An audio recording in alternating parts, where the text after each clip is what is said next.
السلام علیکم۔ تو یہ رمضان کا مہینہ شروع ہو چکا ہے، شکر الحمدللہ۔ یہ بڑی ہی فضیلتوں کا مہینہ ہے اور آپ سب کو مبارک ہو کہ یہ مہینہ جو ہے وہ بڑی ہی فضیلتوں والا مہینہ ہے۔ اس میں اللہ تعالیٰ دوزخ کے تمام دروازے بند کر دیتے ہیں اور جنت کے دروازے کھول دیے جاتے ہیں، شیاطین کو جکڑ لیا جاتا ہے، مگر ایک شیطان جو ہمارے نفس کا شیطان ہے، اس کو ہم نے اب قابو کرنا ہے۔ جس نے اس کو قابو کر لیا اس نے خیر کثیر پا لی۔ تو آؤ اس برکتوں والے مہینے میں زیادہ سے زیادہ خیر سمیٹیں، کیونکہ یہ قرآن کا مہینہ ہے اور زیادہ سے زیادہ ہم قرآن کو اپنا ٹائم دیں، اور اللہ تعالیٰ سے دعا ہے کہ اللہ مجھے اور آپ سب کو جو اس قرآن کو سمجھ رہے ہیں اس مہینے کی خیر و برکت سمیٹنے اور پھر زیادہ سے زیادہ نیکیاں کمانے اور اپنے وقت کو خیر کے کاموں میں صرف کرنے کی توفیق عطا فرمائے، اور قیامت والے دن اس قرآن کو ہمارے حق میں حجت بنائے، آمین یا رب العالمین۔ تو ہم اللہ کے فضل و کرم سے ہم نے آج 5واں پارہ پڑھنا ہے۔ کل ہم نے جو چوتھا پارہ پڑھا تھا اس کے کچھ اہم پوائنٹ جو ہیں وہ دہرا لیتے ہیں۔ تو کیا کیا ہم نے پڑھا تھا؟ ہاں جی، ہم نے شروع سے ہی اس بارے میں بڑی ہی خوبصورت بات پڑھی تھی کہ لن تنالوا البر، کہ تم ہرگز نیکی کو نہیں پہنچ سکتے جب تک کہ تم وہ چیز خرچ نہ کرو جو تمہیں سب سے زیادہ محبوب ہے۔ تو بڑی ہی خوبصورت بات تھی۔ پھر اس کے بعد ہم نے پڑھا کہ کون سے کھانے جو ہیں وہ بنی اسرائیل نے اپنے اوپر حرام کر لیے تھے۔ پھر ہم نے یہ بھی پڑھا کہ حج کن لوگوں پر فرض ہے۔ تو پھر حج کے ہم نے بارے میں پڑھا۔ پھر بڑی ہی خوبصورت اللہ سبحانہ تعالیٰ نے ایک بات کی کہ اللہ کی رسی کو مضبوطی سے تھام لو، اور اللہ کی رسی کون سی ہے؟ اللہ کی رسی سے مراد یہ قرآن پاک ہے، قرآن مجید ہے، اس کو مضبوطی سے تھام لو۔ تو جس نے اس کو مضبوطی سے تھام لیا تو پھر جو ہے وہ صراط مستقیم اس کو مل گئی، کیونکہ صراط مستقیم میں جانے کا صرف ایک ہی راستہ ہے، اور وہ راستہ ہے اللہ کی رسی۔ اور اللہ کی رسی کون سی ہے؟ یہ قرآن مجید۔ پھر ہم نے امر بالمعروف اور نہی عن المنکر کے بارے میں پڑھا، اور پھر بہترین امت کے بارے میں پڑھا۔ تو بہترین امت اسی وجہ سے کہا گیا ہے کہ وہ اس امت میں ایک جماعت جو ہے وہ امر بالمعروف و نہی عن المنکر کا کام کرتی ہے، یعنی کہ برائیوں سے روکنا اور بھلائیوں کی طرف راغب کرنا۔ پھر دوست اور دشمن کے فرق کے بارے میں پڑھا، اور پھر ہم نے یہ بھی اس میں پڑھا کہ یہودیوں کو دوست نہ بناؤ، یعنی کہ ان کو اپنا ہم راز نہیں بنانا۔ پھر ہم نے جنگ احد کے واقعات پڑھے، اس کے بارے میں ہم نے پڑھا۔ پھر ہم نے سود کے بارے میں پڑھا، پھر اللہ اور اس کے رسول کی فرما برداری میں پڑھا کہ کس طرح ہم نے اللہ اور اس کے رسول کی اطاعت کرنی ہے، یعنی کہ کوئی بھی معاملہ ہو تو اس کو اللہ اور اس کے رسول کی طرف پھیر دینا ہے۔ ہم نے قرآن پاک میں دیکھنا ہے، اللہ نبی پاک صلی اللہ علیہ وسلم کی سنت میں دیکھنا ہے۔ پھر ہم نے یہ پڑھا کہ غصہ میں لوگوں کو جو لوگ معاف کر دیتے ہیں ان کے بارے میں پڑھا۔ پھر اس استغفار کرنے کی فضیلت ہم نے پڑھی کہ کس طرح انسان کے گناہ جو ہے وہ استغفار کرنے سے معاف ہو جاتے ہیں۔ اور اب یہ مہینہ رمضان کا شروع ہو چکا ہے، تو اس میں استغفار زیادہ سے زیادہ استغفار کرنا چاہیے تاکہ ہمارے جو ہے گناہ معاف ہو جائیں۔ پھر عاقبات المکذبین ہم نے پڑھا کہ جھٹلانے والوں کا انجام کیا ہے۔ پھر صبر کے بارے میں ہم نے پڑھا۔ پھر اللہ کے سچے وعدے ہم نے پڑھے کہ اللہ کے سارے ہی وعدے سچے ہیں، کس طرح اللہ نے اپنے وعدوں کو سچ کر دکھایا۔ پھر جو لوگ جو ہیں وہ جن کو شکست ہوئی تھی اس کے بارے میں ہم نے پڑھا کہ ان کے مسلمانوں کی کیا کیفیت تھی، اور پھر جب انہوں نے اللہ پر توکل کیا پھر اللہ کی رضامندی ہم نے پڑھی کہ کس طرح اللہ تعالیٰ نے ان کو نوازا۔ پھر جنگ احد کے واقعات پڑھے، شہیدوں کے بارے میں پڑھا، پھر یہود کے تمسخر اور ان کے شبہات کے جواب پڑھا۔ پھر حضرت صلی اللہ علیہ وسلم کو تسلی والی آیات ہم نے پڑھی۔ پھر ہم نے یہ پڑھا کہ بخیلوں کا حال اور ان کے کفر کا بیان، پھر اہل کتاب کے عہد ہم نے پڑھے، پھر تفکر غور و فکر کرنے والے کون سے لوگ ہیں، عقل مند لوگ کون سے ہیں، یعنی کہ جو اللہ تعالیٰ سے دعائیں کرتے ہیں۔ اور پھر اس بارے میں ہم نے اینڈ میں دعاؤں کا تذکرہ بھی پڑھا، کتنی دعائیں اس میں ہیں۔ پھر دنیا کا فائدہ پڑھا کہ چند روزہ فائدہ ہے ایمان والوں اور تقوی والوں کو، پھر جنت کی خوشخبری ہم نے پڑھی، پھر یتیموں کا پھر سورہ نساء میں یتیموں کا حال، وراثت کے قوانین پڑھے، پھر بدکاری کی سزا پڑھی، اس کے بعد حرمت والے جو ہیں رشتے کون سے ہیں، پھر ان کے بارے میں ہم نے پڑھا کہ یہ والے جو رشتے ہیں یہ حرمت والے رشتے ہیں۔ پھر الحمدللہ اب آج ہم پڑھیں گے 5واں پارہ، تو اب ہم 5واں پارہ شروع کرتے ہیں۔ نحمدہ ونصلی علی رسولہ الکریم، اما بعد، اعوذ باللہ من السمیع العلیم من ہمزہ ونفخہ ونفثہ، بسم اللہ الرحمن الرحیم۔ والمحصنات من النساء الا ما ملکت ایمانکم کتاب اللہ علیکم وأحل لکم ما وراء ذلکم ان تبتغوا باموالکم محصنین غیر مسافحین، فما استمتعتم به منہن فآتوہن اجورہن فریضہ، ولا جناح علیکم فیما تراضیتم به من بعد فریضہ، ان اللہ کان علیما حکیما۔ ومن لم یستطع منکم طولا ان ینکح المحصنات المؤمنات فمما ملکت ایمانکم من فتیاتکم المؤمنات، واللہ اعلم بایمانکم بعضکم من بعض، فانکحوہن بإذن اہلہن وآتوہن اجورہن بالمعروف محصنات غیر مسافحات ولا متخذات اخدان، فإذا أحصن فإن آتينا بفاحشات فعليهن نصف ما على المحصنات من العذاب، ذلك لمن خشي العنة منكم وأن تصبروا خير لكم والله غفور رحيم۔ اور حرام کی گئی بیاہی ہوئی عورتوں میں سے مگر جن کے مالک ہوئے ہیں داہنے ہاتھ تمہارے، لکھ دیا اللہ تعالیٰ نے اوپر تمہارے، اور حلال کیا گیا واسطے تمہارے جو کچھ سوائے اس کے ہے، یہ کہ طلب کرو تم بدلے مالو اپنے کے، قید میں رہنے والے، پانی ڈالنے والے یعنی بدکار، پس جو مال کے فائدہ اٹھائے بدلے اس کے، ان میں سے پس دو ان کو مقرر کیا ہے واسطے ان کے موافق مقرر کے، یعنی کہ جن عورتوں سے تم فائدہ اٹھاؤ یعنی صحبت کرو، ان کا حق جو ٹھہرا تھا وہ ان کو دے دو، اور ٹھہرانے کے بعد اگر آپس میں راضی ہو جائیں تو اس میں سے کچھ بھی واپس نہ لو، بے شک اللہ تعالیٰ خبردار ہے، حکمت والا ہے۔ اور تم میں سے جس کو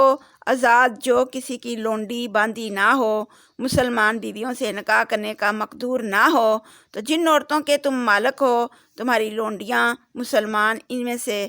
صحیح، یعنی کہ اگر تمہیں مسلمان بیویوں سے نکاح کرنے کے کا مقدور نہیں ہے تو پھر جن عورتوں کے تم مالک ہو یعنی جو تمہارے پاس لونڈیاں ہیں مسلمان، ان سے نکاح کر لو، اور اللہ خوب جانتا ہے تمہارے ایمان کو، تم آپس میں ایک ہی ہو تو نکاح کر لو لونڈیوں سے ان کے مالکوں کی اجازت سے، اور دستور کے موافق ان کے مہر ان کے حوالے کر دو، مگر یہ ضرور ہے کہ وہ لونڈیاں پاک دامن ہوں، نارنڈیاں علانیہ زنا کرنے والی ہوں، اور نہ ہی چھپے یار رکھنے والیاں ہوں۔ پھر جب وہ نکاح میں آ جائیں اور کوئی بے حیائی کا کام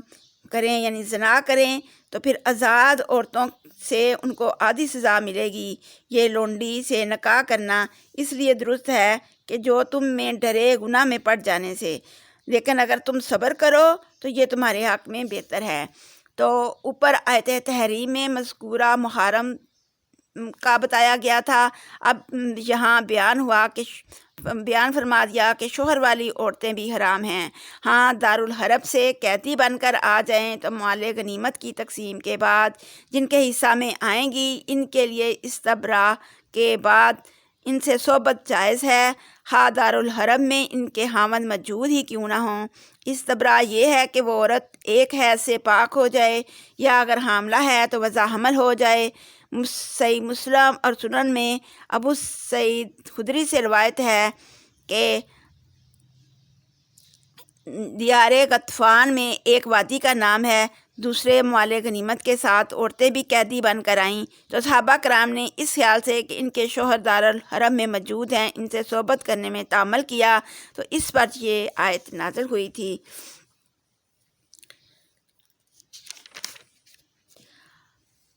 اللہ تعالیٰ اپنے احکام اس لیے بیان فرما رہا ہے تاکہ تم کو حلال اور حرام کا پتہ چل جائے اور پہلے لوگوں کے عمدہ طریقی ہدایت ہو جائے۔ پہلے لوگوں سے مراد انبیاء اور ان کی امتوں کے نیک لوگ ہیں، یعنی شہوت پرستوں کے کہنے میں نہ ہو، مراد یہود و نصارہ یا مجوسی ہیں جو محرم کے ساتھ بھی نکاح جائز سمجھتے تھے۔ ارادہ کرتا ہے اللہ تم کو بیان کرے واسطے تمہارے اور ہدایت کرے تم کو راہیں ان لوگوں کی جو پہلے تم سے تھے اور پھر آوے اوپر تمہارے۔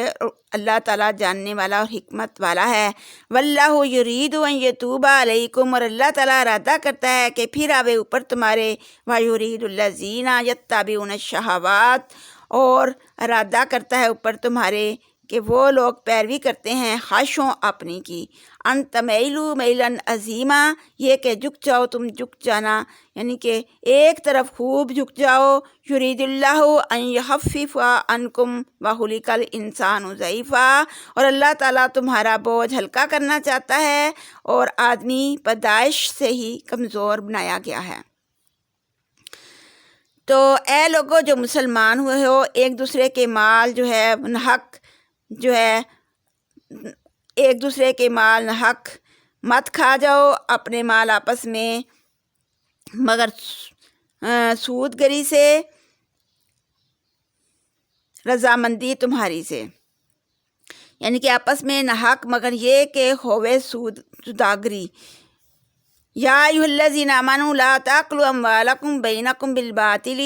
اے لوگو جو مسلمان ہوئے ہو، لا تاکلوا مت کھا جاؤ اموالکم مال اپنے، بینکم درمیان اپنے، بالباطل ساتھ حق کے، الا مگر ان تکون تجارت مگر کہ ہوئے سوداگری، ان تراض منکم رضامندی تمہاری سے، یعنی کہ اگر تو آپس میں خوشی سے تم کوئی سودا کر لو تو پھر ٹھیک ہے۔ ولا تقتلوا انفسکم، اور مت قتل کرو اپنے ہی نفس کو، یعنی کہ اپنے لوگوں کو۔ ان اللہ کان بکم رحیما،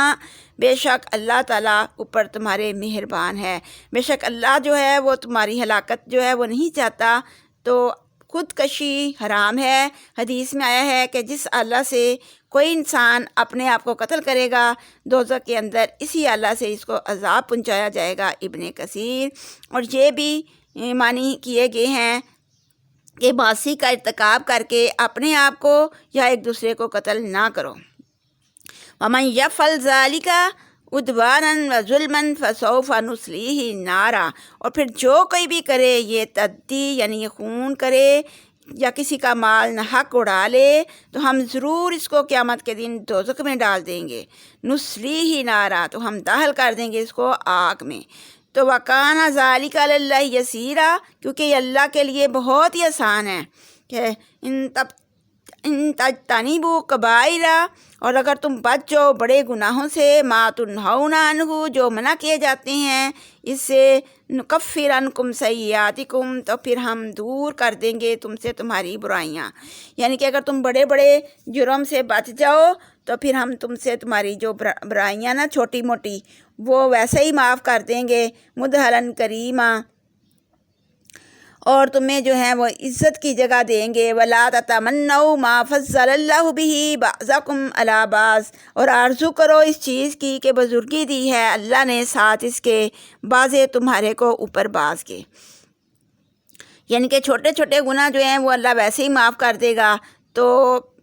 کبیرہ گناہوں میں جن کے متعلق قرآن و حدیث میں صاف طور پر دوزخ کی وعید آئی ہو، یا اللہ تعالیٰ کا غصہ کا اظہار ہو، یا شریعت میں اس پر حد مقرر فرمائی گئی ہو، تو سیئات وہ گناہ ہیں جن سے صرف منع کیا گیا ہو اور ان پر وعید وارد نہ ہوئی ہو۔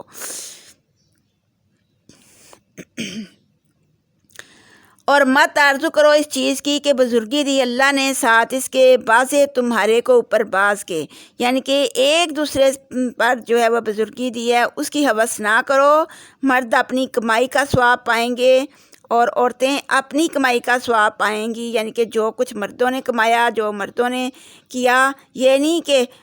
مرد جو ہیں ان کو زیادہ ثواب ملے گا یا عورتوں کو کم ملے گا۔ جو بھی مرد ہو یا عورت جو کوئی بھی اچھا کام کرے گا اس کو اس کا ثواب ملے گا۔ اور سوال کرو اللہ سے فضل اس کے کا، یعنی کہ اللہ سے ہمیشہ فضل طلب کرنا چاہیے، کیونکہ اللہ ہر چیز کا جاننے والا ہے اور واسطے ہر شخص کے مقرر ہیں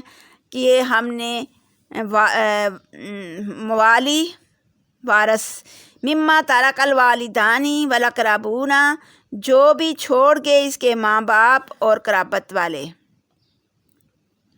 والذین عقدت ایمانکم، اور جن کو کہ گرہ باندھی داہنے ہاتھ تمہارے نے، اور جن لوگوں سے تم نے قسمیں کھا کر کو لیا ان کو اپنا بھائی بنایا، فاتوہم نصیبہم، تو ان کو بھی ان کا حصہ دو، ان اللہ کان علی کل شیء شہیدا، بے شک اوپر اللہ ہر چیز کے جو ہے وہ حاضر ہے۔ الرجال قوامون علی النساء،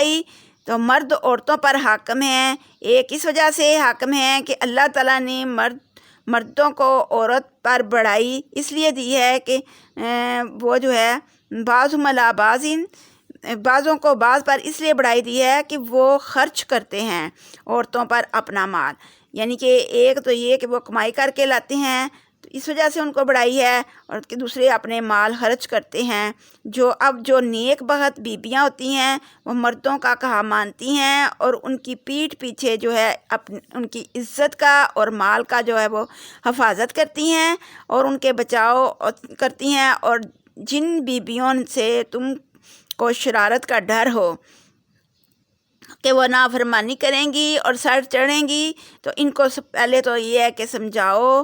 اور اگر پھر بھی وہ اپنی ہٹ درمی پر قائم رہیں تو پھر ان کا بستر الگ کر دو، اگر اس پر بھی نہ مانیں تو پھر اگر وہ تمہارا کہنا مان لیتی ہیں تو ٹھیک ہے، اگر پھر نہ مانیں تو ناحق الزام لگانے کی فکر نہ کرو، یعنی کہ ان کو مت ستاؤ، بے شک اللہ جو ہے وہ ان کو تھوڑا سا یعنی کہ مارنے کی اجازت ہے۔ فَإِنْ أَطَاعْنَكُمْ فَلَا تَبْغُوا، پس اگر کہا ماننے تمہارا پس مت ڈھونڈو اوپر ان کے راہ، یعنی کہ تھوڑا سا مارنے کا ہے کہ جس طرح وہ مسواک سے مارنے کا ہے، اگر نہ کہنا مانے تو بس تھوڑا سا ان کو اتنا سا ہلکا سا مارنے کا ہے، یہ نہیں کہ اس کے جسم کے اوپر نشان پڑ جائیں یا اس کو اتنا زیادہ مارا جائے، اتنا نہیں مارنا۔ ان اللہ، لیکن پھر وہ اگر کہنا مان لیں تو پھر ان کو ناحق نہیں ستانا اور اس فکر میں نہیں رہنا، نہ ہی ان کو اس وجہ سے روک رکھنا ہے کہ ان کے اوپر سختی کی جائے۔ ان اللہ کان علیٰ کبیرہ، بے شک اللہ تعالیٰ بڑا ہی بلند اور بہت ہی بڑا ہے۔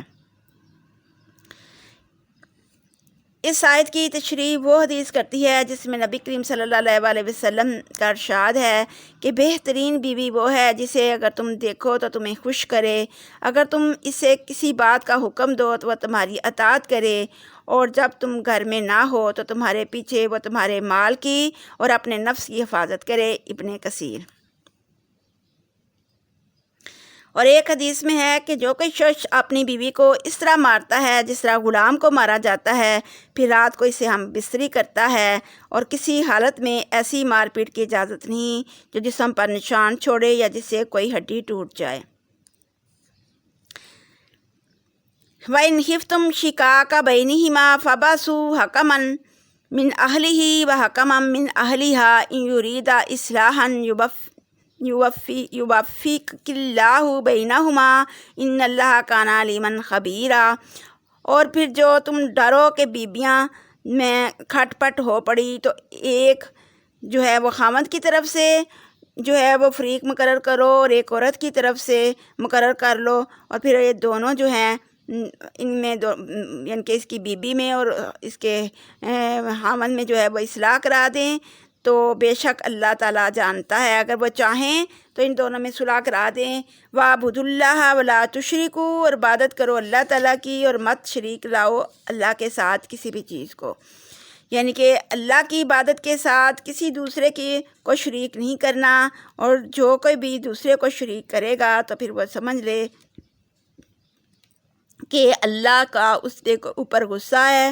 تو وہ پھر بخشا نہیں جائے گا، کیونکہ شرک کو اللہ تعالیٰ نہیں بخشے گا، باقی چاہے سارے گناہ بخش دے، شرک اس وقت تک نہیں بخشا جائے گا جب تک وہ بندہ توبہ نہیں کر لیتا اور پھر شرک سے باز نہیں آ جاتا اور اپنی حالت کو سنوار نہیں لیتا۔ اس لیے اللہ تعالیٰ نے کہا کہ میری عبادت کرو اور شرک نہ کرو، اور پھر والدین کے ساتھ احسان کرو، اور والدین کے ساتھ احسان کے ساتھ ہی رشتہ داروں کے ساتھ، قریبی رشتہ داروں کے ساتھ، یتیموں کے ساتھ اچھا سلوک کرو، اور فقیروں اور ہمسایوں قرابت والوں کے اور اجنبی ہمسائے، اور پھر صحبت رکھنے والے، کروٹ پر اور مسافر پر، اور جن کے مالک ہوئے ہیں داہنے ہاتھ تمہارے، یعنی لونڈی ہے یا کوئی غلام ہے، تو بے شک اللہ ان لوگوں کو نہیں چاہتا جو ان اللہ لا یحب من کان مختالا فخورا، بے شک اللہ تعالیٰ نہیں دوست رکھتا ایسے شخص کو جو تکبر کرنے والا اور شیخی کرنے والا ہوتا ہے، کیونکہ تکبر جو ہے وہ اللہ تعالیٰ نے کہا ہے کہ تکبر جو ہے وہ مجھے پسند نہیں ہے، کیونکہ تکبر جو ہے وہ صرف میرے لیے ہے، اللہ ہی بڑا ہے، اور اللہ کو جو بندہ تکبر کرتا ہے تو پھر اس کو وہ دوزخ میں ڈال دیتا ہے۔ صحیح حدیث میں ہے کہ مرض الموت میں حضرت صلی اللہ علیہ وسلم اپنی امت کو نصیحت کرتے ہوئے بار بار فرماتے تھے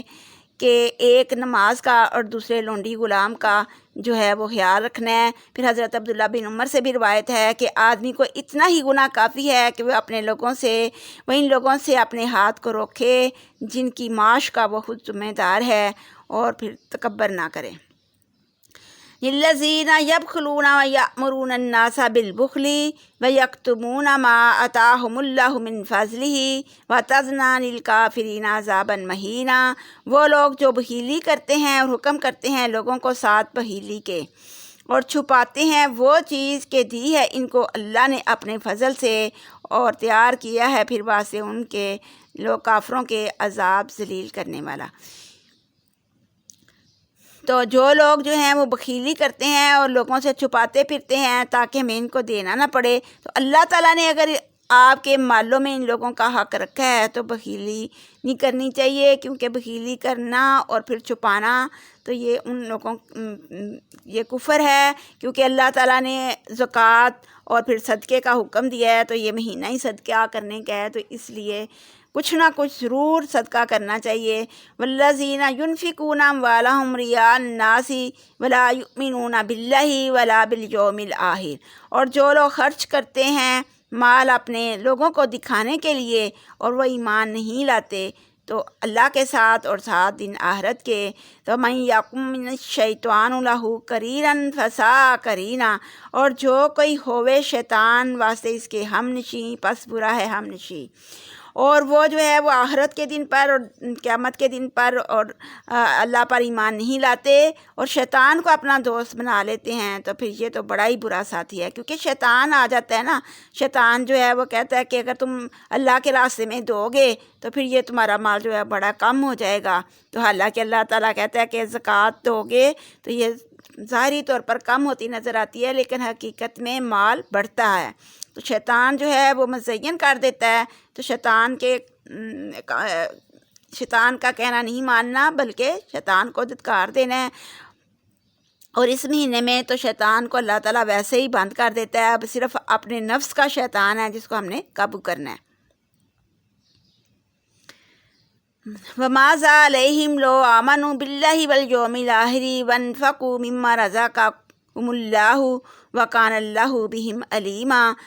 اور کیا بگڑتا ہے اگر وہ اللہ کے اور پچھلے دن پر ایمان لاتے اور اللہ نے جو ان کو دیا ہے اس میں سے خرچ کرتے اس کی راہ میں، تو اللہ خبردار ہے ان کے حال پر۔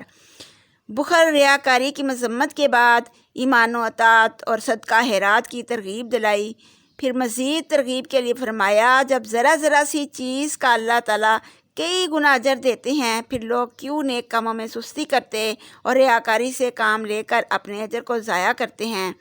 حضرت عبداللہ بن مسعود سے روایت ہے کہ جس کا حاصل یہ ہے کہ قیامت کے دن ایک شخص کی تمام نیکیاں لوگوں کو دے دی جائیں گی، حتیٰ کہ صرف ذرا بھر نیکی اس کے پاس رہ جائے گی، تو اللہ تعالیٰ سے کئی گنا بڑھا کر اسے جنت میں داخل فرما دیں گے۔ پھر عبداللہ بن مسعود نے یہ آیت پڑھی، ان اللہ لا یظلم مثقال ذرۃ وان تک حسنۃ یضاعفھا ویؤتی من لدنہ اجرا عظیما فکیف اذا جئنا من کل امۃ بشہید وجئنا بک علی ہؤلاء شہیدا۔ پھر کیا حال ہوگا جب ہر امت پر گواہی دینے کو اس کے پیغمبر کو ایک گواہ بنا کر لائیں گے اور تجھ کو ان لوگوں پر گواہ بنا کر لائیں گے۔ اس دن جن لوگوں نے کفر کیا اور نافرمانی کی پیغمبر کی، کاش وہ کہیں گے کہ کاش برابر کر دی جائے ذرا جو ساتھ ان کے زمین، اور نہ چھپاویں گے اللہ تعالیٰ سے کچھ بھی بات، کیونکہ اس وقت وہ اللہ سے کوئی بات چھپا ہی نہ سکیں گے، کیونکہ اگر اس وقت بھی کچھ لوگ جھوٹ بولیں گے لیکن ان کے منہوں پر مہر لگا دی جائے گی، ان کو منہوں پر کو بند کر دیا جائے گا، پھر ان کے جسم کے دوسرے اعضاء بولیں گے، تو پھر وہ بندہ کہے گا کہ دوسرے اپنے اعضاؤں سے کہے گا کہ تم میرے بارے میں ہی کیوں جو ہے وہ میرے بارے میں کیوں بتا رہے ہو اللہ تعالیٰ کو، تو وہ کہیں گے کہ تم نے تو اللہ تعالیٰ کی نافرمانی کی، لیکن ہم اللہ کی نافرمانی نہیں کر سکتے، تو اس لیے اے لوگو جو ایمان لائے ہو مت نزدیک ہو جاؤ ایسے کاموں کے، یا ایھا الذین آمنوا لا تقربوا الصلاۃ وانتم سکارا، اور اس طرح جو ہے وہ نماز کے قریب نہ جاؤ کہ تم سست ہو، یعنی کہ جب نماز پڑھنے جاؤ تو نشے کی حالت میں نہ جاؤ، یہاں تک کہ تم جان لو کہ تم کیا کہتے ہو، کیونکہ نشے کی حالت میں بندے کو پتہ ہی نہیں چلتا کہ کیا کہہ رہا ہے زبان سے کیا نہیں کہہ رہا، اور نہ ہی جنابت کی حالت میں، مگر یہ کہ تم راستے میں سے کہیں گزر رہے ہو، پھر یہاں تک کہ نہا لو، اور اگر تم بیمار ہو یا سفر میں ہو تو پھر کوئی آوے تم میں سے جائے ضرورت سے، یعنی حاجت ضروری سے فارغ ہو کر، یا تم نے عورتوں کو چھوا ہو پھر پانی نہ پاؤ تو پاک مٹی کا قصد کرو، پاک مٹی سے تم تیمم کر لو، یہ چھتا زمین کا جو پاک ہو منہ اور ہاتھ پر مسح کر لو، یعنی کہ تیمم کا مطلب ہے کہ پاک مٹی کو چھونے کے بعد ہاتھوں اور منہ پر مسح کر لو، اور بے شک اللہ درگزر کرنے والا اور بخشنے والا ہے۔ الم تر الی الذین اوتوا نصیبا من الکتاب یشترون الضلالۃ ویریدون ان تضلوا السبیل واللہ اعلم باعدائکم وکفی باللہ ولیا وکفی باللہ نصیرا۔ اے پیغمبر صلی اللہ علیہ وسلم، کیا تو نے ان لوگوں کو نہیں دیکھا جن کو کتاب توریت کا ایک حصہ دیا گیا تھا، وہ ہدایت کے بدلے گمراہی مول لیتے ہیں اور چاہتے ہیں تم بھی گمراہ ہو جاؤ، اور اللہ تعالیٰ تمہارے دشمنوں کو خوب جانتا ہے، اور اس نے بتا دیا تو ان سے کہ تم ان سے بچے رہو، اور اللہ حامی ہے تمہارا، اور اللہ تعالیٰ بس ہے مددگار، یعنی کہ اللہ مددگار تمہارے لیے کافی ہے۔ یہ دشمن تمہارے جو یہودیوں میں سے ہوں یا تمہارے دشمنوں میں سے ہوں یا یہودیوں میں سے ہوں، بعض ایسے بھی ہیں جو لفظوں کو اپنے مقاموں پر پلٹ دیتے ہیں، یعنی کہ منہ سے جو ہے الفاظ کو الٹ پلٹ کر دیتے ہیں، اور زبانوں کو موڑ توڑ کر دین پر طعن کرنے کو کہتے ہیں کہ اطینا، ہم نے سنا، واسمی غیر مسمعین، کہ ہم نے سننا اور نہ سنایا جاؤ، ورائنا لین بالسناتہم، اور رائنا پیچ دے کر زبان اپنی کو کہتے ہیں کہ اور سنو تم کہ کوئی نہ سنائے، اور رائنا، اگر وہ ان لفظوں کے بدل یوں کہتے کہ واتانا، اور ہم نے سنا، اور مان لیا و سمینا و توینا کہتے تو ان کے حق میں اچھا تھا، اور یہ کہتے ونظرنا اور نظر کر ہم پر البتہ ہوتا بہتر واسطے ان کے، لیکن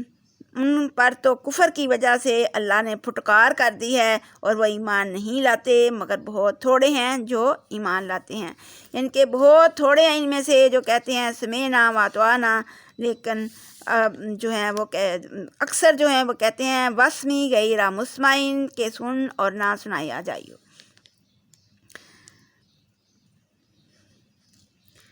تو اے لوگو جو کتاب والو یہودیو،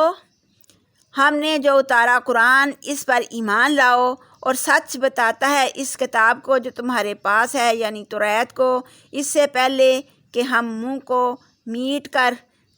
گدی کی طرح صاف سپاٹ کر دیں، یعنی کہ اگر ہم تمہارے منہ کو ہی مٹا دیں پھر پھیر دیں، یا تمہارے منہ کو دوسری طرف پھیر دیں اوپر پیٹھ ان کی کے، یا لعنت کریں ان کو جیسا کہ لعنت کیا ہم نے ہفتے والوں کو، یعنی کہ جس طرح ہفتے والوں کو لعنت کی تھی، ان کو کہا تھا کہ جس طرح ہمارے لیے جو ہے یہ جمعے کا دن معتبر ہے، تو یہودیوں کے لیے جو ہے وہ ہفتے والا دن معتبر رکھا گیا تھا، اور ان سے کہا گیا تھا کہ اس دن آپ نے مچھلیاں نہیں پکڑنی، لیکن انہوں نے اس دن کی خلاف ورزی کی۔ انہوں نے کیا کیا کہ وہ ہفتے والے دن جو ہے وہ مچھلیاں جو ہے وہ زیادہ اللہ نے کی آزمائش کی وجہ سے اللہ نے آزمائش کرنی تھی، تو ہفتے والے دن ان کو منع تھا کہ مچھلیاں نہیں پکڑنی، لیکن ہفتے والے دن ہی جو ہے وہ مچھلیاں جو ہے وہ ان کو زیادہ نظر آتی تھیں، اور دنوں میں اتنی نظر نہیں آتی تھیں، تو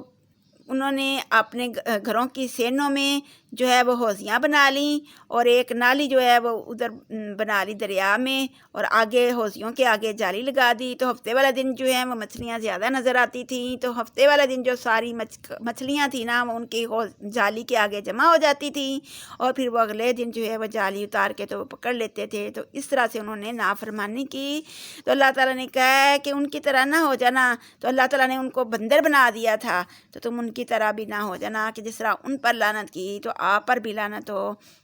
وکان امر اللہ مفعولا، اور ہے کام اللہ تعالیٰ کا کیا، یعنی کہ اللہ اگر کوئی کام کرے تو پھر اس کو کوئی روکنے والا نہیں ہے، بے شک اللہ شرک کو تو بخشنے والا نہیں۔ ان اللہ لا یغفر ان یشرک بہ ویغفر ما دون ذالک، یعنی کہ اللہ شرک والے کو نہیں بخشے گا، اس کے علاوہ جس کو چاہے بخش دے گا۔ ذالک لمن یشاء ومن یشرک باللہ فقد افتری اثما عظیما، اور جو کوئی بھی شرک کرے گا اللہ کے ساتھ تو پس اس نے باندھ لیا بہت ہی بڑا گناہ، یعنی کہ اللہ کے ساتھ شرک کرنا بہت ہی بڑا گناہ، سب گناہوں سے زیادہ بڑھ کر گناہ ہے، اور اس کو اللہ تعالیٰ جو ہے وہ کبھی معاف نہیں کرے گا، الا یہ کہ وہ بندہ جو ہے وہ معافی کا طلبگار ہو، اور پھر اتنا معافی مانگے اللہ تعالیٰ سے اور نہ کرنے کا عزم کرے، اور اس کے بعد پھر وہ نیکیاں کرے، کیونکہ نیکیاں جو ہیں وہ برائیوں کو ختم کر دیتی ہیں۔ کیا نہ دیکھا تو نے طرف ان لوگوں کے کہ پاک کہتے ہیں جانو اپنی کو، بلکہ اللہ تعالیٰ ہی پاک کرتا ہے جس کو چاہتا ہے، اور نہ ظلم کیے جائیں گے ایک تاگے برابر بھی، یعنی کہ وہ شرک کرتے ہیں اور پھر اپنی جانوروں کو کہتے ہیں پاک، تو اللہ تعالیٰ جانتا ہے، کیونکہ اللہ جس کو چاہتا ہے، کا مطلب ہے کہ جو اللہ سے جو ہے وہ مدد مانگتا ہے تو پھر اللہ ضرور ایک نہ ایک دن اس کے ذہن میں ڈال دیتا ہے اور وہ شرک سے باز آ جاتا ہے۔ تو دیکھو کیوں کر باندھتے ہیں اوپر اللہ کے جھوٹ، اور اللہ ہی جو ہے وکفیٰ باللہ اثما مبینا، اور کفایت ہے اس کو یہی گناہ ظاہر۔ پھر اللہ تعالیٰ کہتے ہیں کہ اللہ پر جھوٹ نہ باندھو، بلکہ اللہ کے کہنا مان لو، اور اللہ کے شریک نہ بناؤ، اور صرف اللہ ہی کی عبادت کرو۔ الم تر الی الذین اوتوا نصیبا من الکتاب یؤمنون بالجبت والطاغوت ویقولون للذین کفروا ہؤلاء اہدی من الذین آمنوا سبیلا۔ کیا نہ دیکھا تو نے طرف ان لوگوں کے دیے گئے تھے کتاب کا ایک حصہ، یقین لاتے 7 بتوں کے اور شیطان کے، اور کہتے واسطے ان لوگوں کے کہ کافر ہوئے یہ لوگ بہت پہنچے ہوئے ہیں راہ ان لوگوں کی کہ ایمان لائے راہ کر۔ یعنی کہ اے پیغمبر صلی اللہ علیہ وسلم، تو نے ان لوگوں کو نہیں دیکھا، یعنی کہ اس سے مراد کعب بن اشرف اور اس کے ساتھی یہودی ہیں جن کو اللہ تعالیٰ کی کتاب کا ایک حصہ ملا۔ وہ بت اور شیطان کو ماننے لگے اور کافروں یعنی کہ مکہ کے مشرکوں کو کہتے ہیں کہ مسلمانوں سے تو یہ زیادہ ٹھیک راہ پر ہیں۔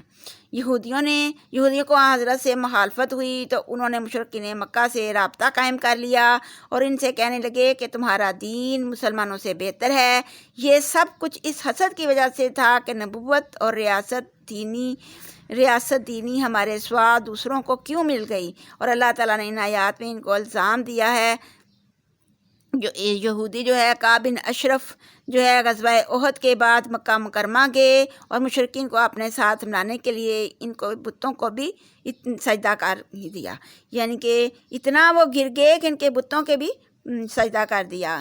اولئک الذین لعنہم اللہ ومن یلعن اللہ فلن تجد لہ نصیرا، اور انہی لوگوں پر اللہ تعالیٰ نے اپنی لعنت کی ہے، اپنی پھٹکار بھیجی ہے، تو جس کو اللہ کی لعنت ہو جائے تو پھر اس کو کوئی بھی مددگار نہیں ہے اور نہ ہی پھر اس کو کوئی عذاب سے بچا سکتا ہے۔ ام لہم نصیب من الملک فاذا لا یؤتون الناس نقیرا، بھلا ان کے پاس سلطنت کا کوئی حصہ ہے، اگر ہو تو لوگوں کو کھجور کی گٹھلی کے شگاف برابر بھی نہ دیں۔ یعنی ان کے پاس اگر ملک آ جائے، بادشاہی آ جائے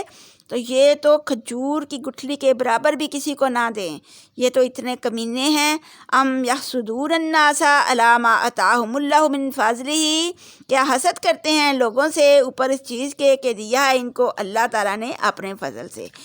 اور اللہ تعالیٰ نے قرآن شریف اور نبوت اور حکمت اور دشمنوں پر غلبہ، تو اس پر وہ لوگوں سے حسد کرتے ہیں۔ فقد آتینا آل ابراہیم الکتاب والحکمت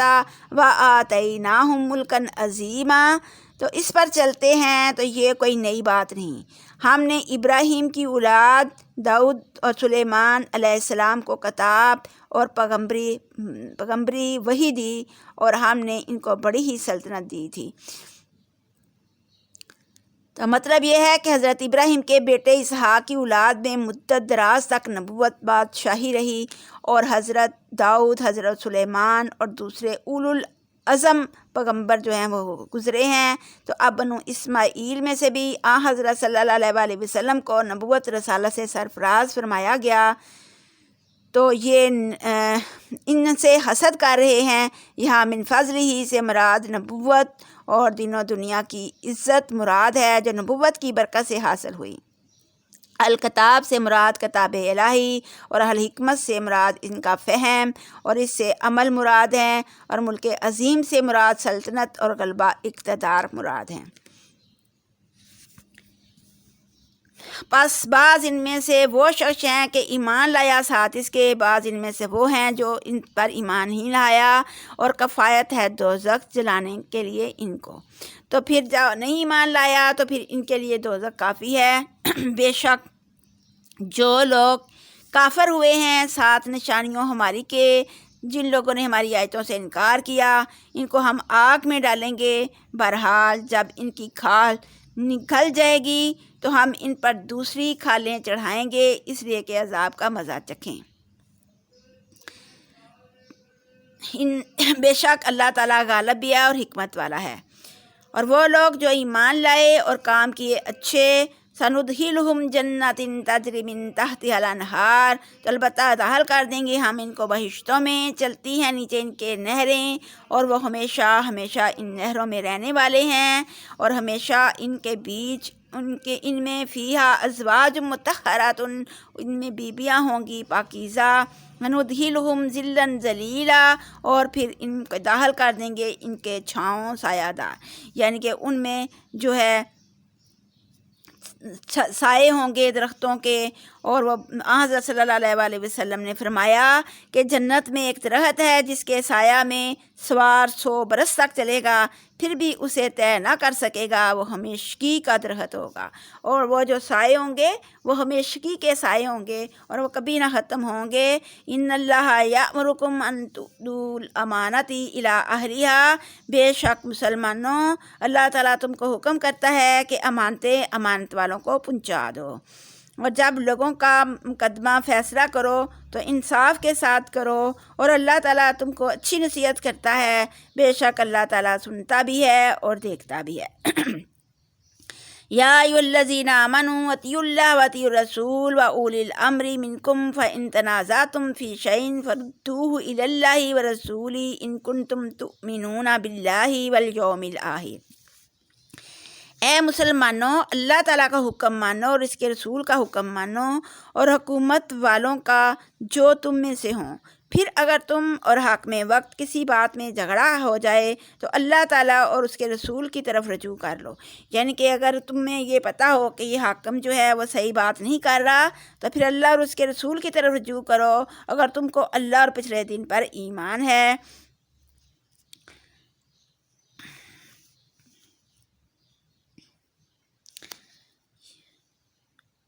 یعنی کہ اولو الامر کا مطلب ہے کہ اختیار والے بادشاہ اور قاضی اور جو کسی کام پر مقرر کیا ہو اس کے حکم پر چلنا چاہیے اس وقت تک جب تک وہ اللہ اور اس کے رسول کی خلاف ورزی نہ کرے۔ اگر خلاف ورزی کرے تو حکم نہ مانیے۔ ایک امیر کی اطاعت کے سلسلہ میں آپ صلی اللہ علیہ وسلم نے فرمایا کہ امیر کی اطاعت صرف معروف یعنی نیکی میں ہے۔ ابن کثیر اس آیت میں ایک نہایت اہم حکم دیا ہے، یعنی باہمی نزاع کی صورت میں اللہ رسول کی طرف رجوع ہونا شرط ایمان ہے۔ تو اللہ تعالیٰ کی اطاعت تو قرآن کی اتباع ہے اور رسول اللہ کی اطاعت ہے تو آپ کی زندگی کے بعد آپ کی سنت کی اطاعت، اور یہ اطاعتیں مستقل ہیں، اور اسے ثابت ہوتا ہے کہ قرآن کی طرح رسول اللہ صلی اللہ علیہ وسلم کی سنت بھی اسلامی قانون کا مستقل ماخذ ہے۔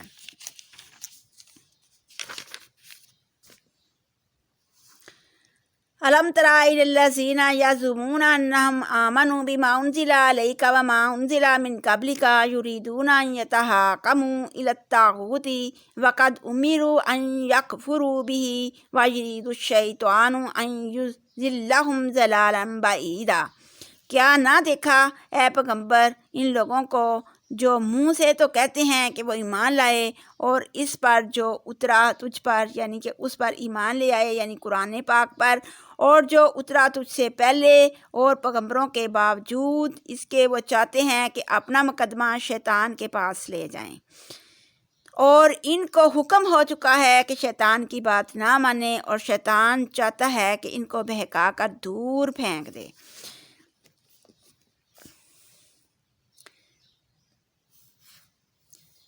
تو اس میں آیت کا پہلا حصہ جو ہے ثم جاؤ کا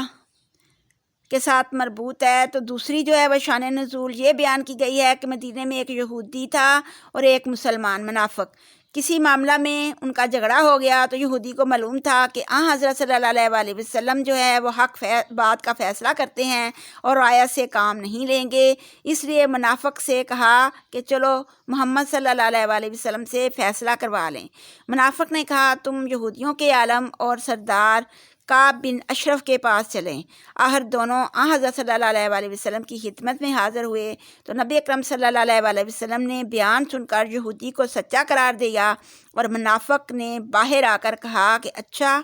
اب عمر رضی اللہ تعالیٰ عنہ کے پاس چلتے ہیں۔ تو یہ حضرت صلی اللہ علیہ وسلم کے حکم سے مدینہ میں فیصلہ کرتے تھے، تو منافق نے غالباً یہ خیال کیا ہوگا کہ حضرت عمر جو ہیں وہ حمیت مذہبی کے باعث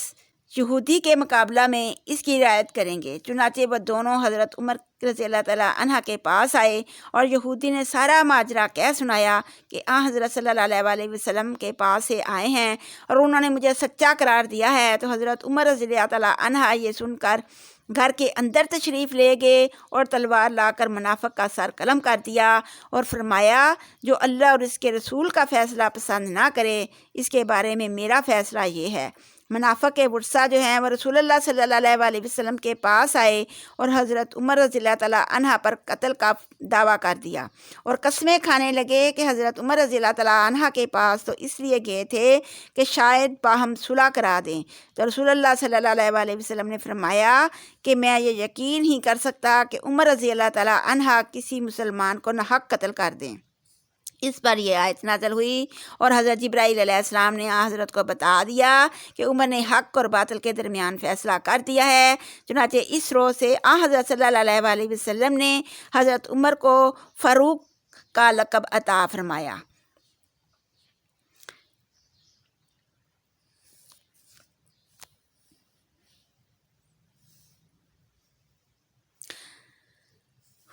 فَكَيْفَ إِذَا أَصَابَتْهُم مُّصِيبَةٌ بِمَا قَدَّمَتْ أَيْدِيهِمْ ثُمَّ جَاءُوكَ يَحْلِفُونَ بِاللَّهِ إِنْ أَرَدْنَا إِلَّا إِحْسَانًا وَتَوْفِيقًا۔ پھر اس وقت اس کا کیا حال ہوگا، کیسے ذلیل ہار ہوں گے جب انہی کے کاموں کی سزا میں ان پر کوئی مصیبت آن پڑے گی اور اللہ کی قسمیں کھاتے ہوئے تیرے پاس آئیں گے کہ ہم جو دوسروں کے پاس اپنا مقدمہ لے کر گئے تھے تو صرف یہ سلوک اور میل جول چاہتے تھے۔ اولئک الذین یعلم اللہ ما فی قلوبہم، تو اللہ جانتا ہے جو کچھ بھی ان کے دلوں میں ہے۔ فارزانہم وعظہم، اور پاس ان سے منہ پھیر لے اور ان سے درگزر کر ان کو سزا مت دے، خاموش ہو جا اور ان کو سمجھا دے۔ وَقُل لَّهُمْ فِي أَنفُسِهِمْ، اور ایسی بات کہے جو ان کے دل پر قولاً بلیغا چوٹ لگائے، یعنی کہ ایسی بات کر جو ان کے دلوں پر اثر کرے۔ وَمَا أَرْسَلْنَا مِن رَّسُولٍ، اور نہیں بھیجا ہم نے کوئی بھی پیغمبر إِلَّا لِيُطَاعَ بِإِذْنِ اللَّهِ، اس لیے کہ وہ اللہ کے حکم سے اس کا کہا مانا جائے۔ وہ اس لیے بھیجا ہے کہ اللہ کے حکم سے اس کی فرما برداری کی جائے۔ وَلَوْ أَنَّهُمْ إِذْ ظَلَمُوا أَنفُسَهُمْ،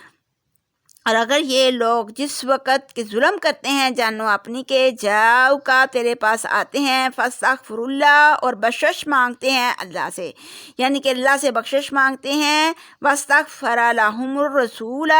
تو چاہیے کہ بخشش مانگے اللہ سے بھی اور آپ بھی معافی مانگیں ان کے لیے۔ لوجد اللہ، البتہ پائیں گے اللہ تعالیٰ کو، توابا رحیمہ، پھر آنے والا مہربان، معاف کرنے والا پائیں گے۔ سبحان اللہ، یعنی کہ اتنا کچھ کرنے کے بعد بھی اگر وہ بخشش مانگتے ہیں اللہ سے اپنے گناہوں کی، تو نبی اکرم صلی اللہ علیہ وسلم کے پاس آتے ہیں، تو پھر نبی اکرم صلی اللہ علیہ وسلم بھی ان کے حق میں اللہ سے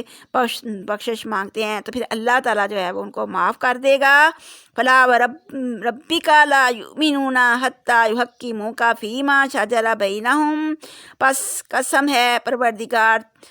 اے پیغمبر تیرے پروردگار کی، اللہ تعالیٰ خود اپنی قسم کھاتا ہے، وہ مومن نہ ہوں گے جب تک اپنے جھگڑوں کا فیصلہ جو ہے وہ تجھ سے نہ کرائیں، پھر تیرے فیصلے سے ان کے دلوں میں جو کچھ اداسی ہو وہ جاتی رہے اور خوشی خوشی اس فیصلے کو مان لیں۔ اور اگر ہم ان کو یعنی ان منافقوں کو حکم دیتے کہ اپنے آپ کو مار ڈالو، جیسے بنی اسرائیل کو حکم دیا تھا، تو یہ اپنے دیش سے نکل جاؤ، تو ان لوگوں نے چند ایک کے سوا اس پر عمل نہ کیا۔ اور اگر یہ لوگ یعنی منافق جو ان کو نصیحت کی جاتی ہے دل و جان سے اللہ کا حکم مانو اور ان کے رسول کی اطاعت کرو، اس پر چلتے رہے، تو یہ ان کے حق میں بہتر ہوتا اور دین پر خوب جمے رہتے، کیونکہ سچا مسلمان اپنے دین پر ثابت قدم رہتا ہے۔ اور اس وقت جو ہے وہ جب وہ ایسا کرتے، تو اگر وہ ایسا کرتے تو ہم ان کو اپنے پاس سے بڑا ہی اجر دیتے اور ان کو سیدھی راہ پر ضرور لگا دیتے، کیونکہ جو لوگ اللہ تعالیٰ اور رسول کا کہنا مانتے ہیں وہ جنت میں ان لوگوں کے ساتھ ہوں گے جن کو اللہ تعالیٰ نے سرفراز کیا، یعنی پیغمبر اور صدیق اور شہید اور نیکوکاروں کے ساتھ، اور ان لوگوں کے ساتھ اچھا ساتھ، بڑا ہی اچھا ساتھ ہے۔ اور یہ ذالک فضل اللہ من اللہ، یہ اللہ کا فضل ہے جو اس پر اللہ تعالیٰ کرتا ہے۔ وَكَفَى بِاللَّهِ علیما، اور بے شک اللہ بڑا ہی کفایت کرنے والا اور جاننے والا ہے۔ یا ایھا الذین آمنوا خذوا حذرکم فانفروا ثبات او انفروا جمیعا، اے لوگو جو ایمان لائے ہو، بچاؤ اپنا، پس نکلو متفرق یا نکلو اکٹھے،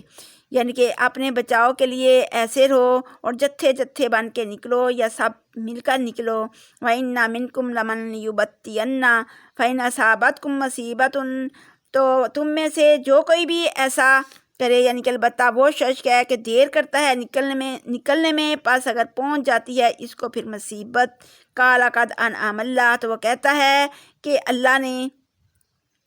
اگر ان میں سے کسی کو مصیبت جو نکلتے ہیں پہنچتے ہیں، تو جو نہیں نکلا وہ کہتا ہے کہ قد انعم اللہ علیہ، کہ اللہ نے مجھ پر احسان کیا ہے، اذ لم اکم معہم شہیدا، کہ اس وقت میں ان کے ساتھ حاضر نہیں تھا۔ وَلَئِنْ أَصَابَكُمْ فَضْلٌ مِّنَ اللَّهِ، لیکن اگر اللہ کا کوئی فضل پہنچ جاتا ہے ان لوگوں کو، لَيَقُولَنَّ، تو پھر وہ کہنے لگتا ہے کأن لم، کہ کیا یہ اچھا ہوتا، تَكُنْ بَيْنَكُمْ وَبَيْنَهُ مَوَدَّةٌ یا لیتنی کنت معہم فافوز فوزا عظیما، کہ میں، کیا ہی اچھا ہوتا کہ میں ان کی دوستی درمیان، تمہارے اور درمیان اس کے دوستی ہوتی، یا کاش کہ میں ہوتا ساتھ ان کے، پاس کامیاب ہوتا اور مجھے بھی بڑی فلاح و کامیابی ملتی۔ فَلْيُقَاتِلْ فِي سَبِيلِ اللَّهِ، پس چاہیے کہ لڑائی کریں اللہ کی راہ میں، الَّذِينَ یشرون الحیات الدنیا بالآخرۃ، اور وہ لوگ کہ بیچتے ہیں زندگانی دنیا کو بدلے آخرت کے، اور جو کوئی بھی اللہ کی راہ میں اس کا بول بالا کرنے کے لیے لڑے، نہ دنیا کے واسطے لڑے بلکہ وہ لڑائی میں پھر مارا جائے یا دشمنوں پر غالب ہو، بہرحال ہم اس کو بڑا ہی اجر دیں گے۔ اور مسلمانوں کو کیا ہو گیا ہے کہ تم اللہ کی راہ میں کافروں سے نہیں لڑتے، اور بے بس مرد، عورتوں اور بچوں کو چھڑانے کے لیے جو مکہ میں کافروں کی قید میں ہیں یا سخت تکلیف اٹھا رہے ہیں، جو کہہ رہے ہیں کہ تنگ آ کر بد دعا کر رہے ہیں، مالک ہمارے ہم کو اس بستی سے نکال جہاں کے لوگ ظالم ہیں۔ اور آج کل جو ہے وہ مودی نے جو جن لوگوں پر ظلم کر رہا ہے وہ بد دعائیں دے رہے ہیں اور کہہ رہے ہیں کہ ہمیں ان لوگوں سے بچاؤ، یعنی کافر اور مشرک جو ہمارے اوپر ظلم کر رہے ہیں، اور ہماری حمایت پر کسی کو اپنی طرف سے کھڑا کر دے، اللہ ہماری مدد کے لیے کسی کو بھیج دے۔ الذین آمنوا، اے لوگو جو ایمان لائے ہو، یقاتلون فی سبیل اللہ، جو لوگ ایماندار ہیں اللہ تعالیٰ کی راہ میں لڑتے ہیں، والذین کفروا، لیکن جو کافر ہیں، یقاتلون فی سبیل الطاغوت، وہ طاغوت کی راہ میں لڑتے ہیں، وہ شیطان کی راہ میں لڑتے ہیں۔ فقاتلوا اولیاء الشیطان، پس تم شیطان کے دوستوں سے لڑو، ان کید الشیطان کان ضعیفا، بے شک شیطان کا مکر و فریب تو بڑا ہی بہتا ہے۔ یعنی مسلمانوں کو چاہیے کہ زندگی دنیا پر نظر نہ رکھیں، آخرت چاہیں اور سمجھیں کہ اللہ تعالیٰ کے حکم میں ہر طرح نفع ہے۔ مطلب یہ ہے کہ اللہ کی راہ جنگ کے دو ہی نتیجے ہو سکتے ہیں، شہادت یا فتح، تو دونوں مسلمانوں کے حق میں بہتر ہیں، کیونکہ دونوں ہی میں اللہ تعالیٰ کی طرف سے اجر عظیم کا وعدہ ہے۔ حدیث میں ہے کہ اللہ تعالیٰ نے مخلص مجاہدین کے لیے دو چیزوں میں سے ایک کی ضمانت دی ہے، اگر شہید ہو تو اسے جنت میں داخل کر دے گا، اور زندہ واپس آئے تو اجر و غنیمت کے ساتھ واپس آئے گا۔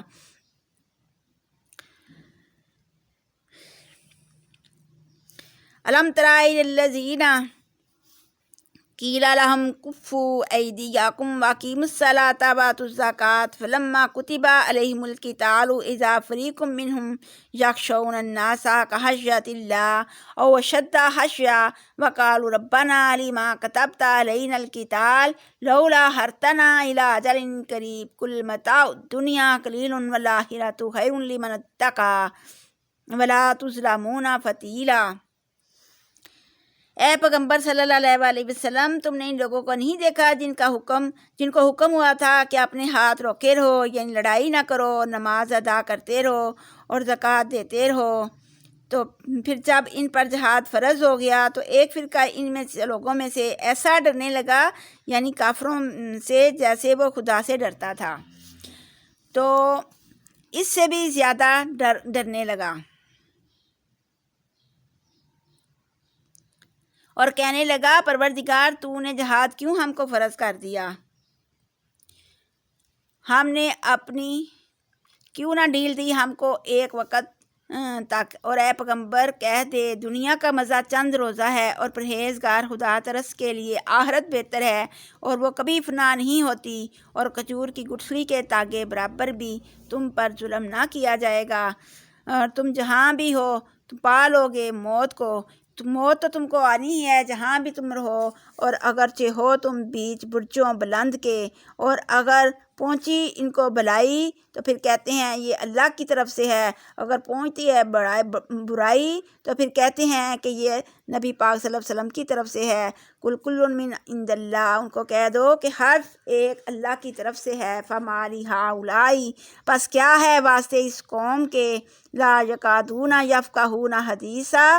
کہ بات سمجھنے کو سمجھیں بات، یعنی کہ ان لوگوں کو کیا ہو گیا کہ بات سمجھنے کے پاس نہیں پھٹکتے، قریب نہیں آتے، یعنی کہ بات کو سمجھنا ہی نہیں چاہتے۔ ما اصابک من حسنۃ فمن اللہ، جو پہنچتی ہے تجھ کو بلائی پس اللہ کی طرف سے ہے، وما اصابک من سیئۃ فمن نفسک، اور جو کوئی برائی پہنچتی ہے تو وہ تیرے نفس کی وجہ سے ہے، اور جو بھیجا ہے تجھ کو واسطے لوگوں کو پیغام پہنچانے والا، اور کفایت ہے اللہ گواہی دینے والا۔ من یطیع الرسول فقد اطاع اللہ، جس نے اللہ کی اطاعت کی جس نے رسول کی اطاعت کی تو اس نے اللہ کی اطاعت کی۔ فمن تولی فما ارسلناک علیہم حفیظا، اور جو کوئی نہ مانے تو ہم نے تجھ کو ان پر جو ہے وہ سزا، ان کو تجھ پر نگہبان نہیں بنا کر بھیجا، ہم نے تجھ کو ان پر نگہبان نہیں بنایا، ہمارا کام تو صرف پہنچا دینا ہے۔ اور کہتے ہیں کہ کام ہمارا فرما برداری ہے، پس جب باہر نکلتے ہیں تیرے پاس سے مسلط کرتی ہے ایک جماعت ان میں سے سوائے اس چیز کے، تو جب تیرے پاس سے اٹھ کر باہر جاتے ہیں تو ان میں ایک گروہ جو ان میں سے کہتا ہے کہ راتوں کو بیٹھ کر اس کی خلاف تجویز کرتا ہے، یعنی کہ جو ایک گروہ ہے وہ راتوں کو بیٹھ کر مسلط کرتی ہیں، ان کے خلاف تجویزیں بناتے ہیں، اور جو راتوں کو اصلاحیں کرتے ہیں تو اللہ سب کچھ دیکھتا ہے۔ وتوکل علی اللہ، اور اللہ ہی پر بھروسہ کر، وکفیٰ باللہ وکیلا، اور بے شک اللہ تعالیٰ جو ہے وہ ہی کام بنانے والا ہے۔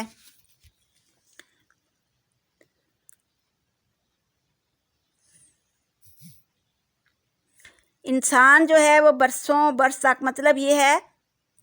کہ مختلف موضوعوں انسان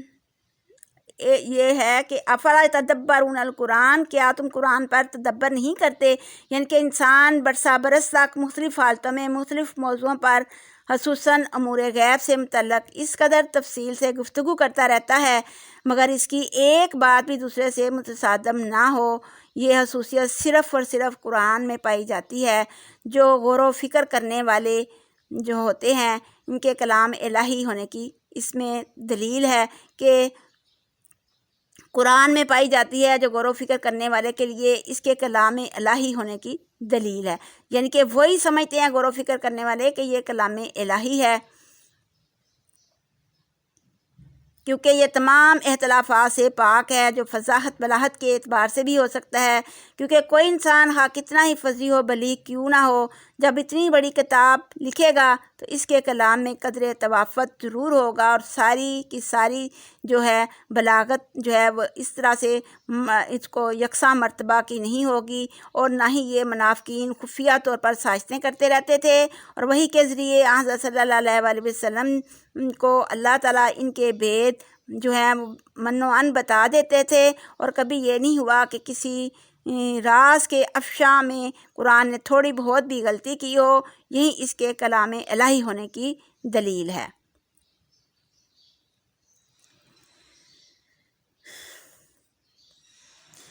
اور جب آتی ہے ان کے پاس کوئی بات امن کی یا ڈر کی تو اس کو اڑا دیتے ہیں، اور اگر اڑانے سے پہلے اس کو پیغمبر اور اپنے سرداروں کے پاس لے جاتے ان سے اس خبر کی تحقیق کرتے تو جن لوگوں کو خبر کی تلاش رہتی ہے ان اڑانے والوں میں سے، وہ خود ان سے یعنی پیغمبر سے اور دوسرے سرداروں سے اس خبر کو اچھی طرح معلوم کر لیتے۔ اور اگر تم پر اللہ کا فضل اور کرم نہ ہوتا اور پیغمبر اللہ کا فضل کرم نہ ہوتا تو تھوڑے پاس جو ہیں کہ پیغمبر بھیجے تو فضل نہ ہوتا تو پھر تم پر اللہ کی جو ہے وہ اگر رحمت نہ ہوتی تو تم بہت ہی جو ہے گھاٹے میں پڑ جاتے، لیکن تھوڑے ہیں اس میں۔ وقاتل فی سبیل اللہ، جو اللہ کی راہ میں لڑتے ہیں، لا تکلف الا نفسہ کا نہیں تکلیف دی جاتی اے پیغمبر، اللہ کی راہ میں کافروں سے لڑو، ہریسل، اور تم جو ہے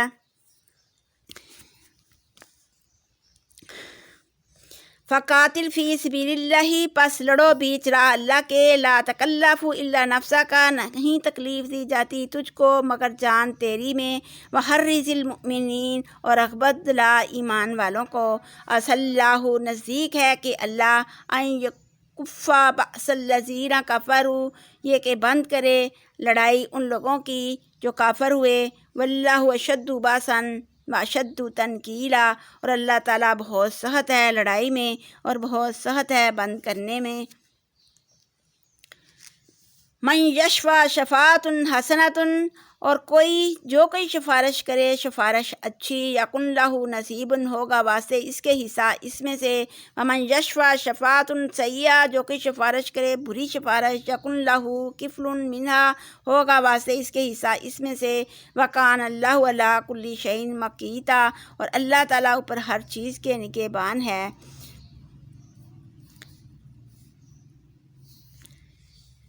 یعنی کہ جو کوئی بھی اچھی سفارش کرے گا تو اللہ اس کو اس میں سے حصہ پائے گا، اور جو کوئی بری سفارش کرے گا تو وہ اس میں سے حصہ پائے گا۔ مطلب یہ ہے کہ اگر یہ لوگ اصحاب تک پہنچا دیتے، اس کو غور و خوض کے بعد یہ فیصلہ کرتے کہ یہ صحیح ہے یہ غلط، کی اشاعت یعنی کہ